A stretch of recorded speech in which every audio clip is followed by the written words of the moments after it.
He's come off now. He's off. Fuck, it's scary. Leech trying to attack my shoes. The fucking hitchhiker's bastard. Look. What? Oh, look how this comes up to a big point. It feels snapped. They snapped. Lightning or something. Yeah, look at this one here, snapped too. Do you think that's lightning or what? Yeah, I don't know. Look at that. Look at that. What a snap. That's recent. Bro, what a tree. Look at that. Look at the side of that trunk. Yeah, this is recent. The leaves are still sort of green in some spots. How many months? Wow. And look at the devastation around it. Just by the upper branches. It cleared, yeah. The upper branches cleared a big gap in the ceiling here. See? But look how big this tree is. This is like at least like 100 years old. Look at that. 2 of them snapped. 2.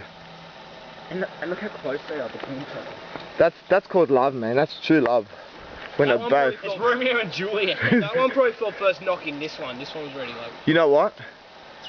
We are officially christening these trees Romeo and Juliet. Christened. Nice. Let's go. They have a Romeo and Juliet branches. And this is what? A little sidekick. This is the villain. Oh, look at the wood bar. It's full red. Redwood. Mm. That's hard.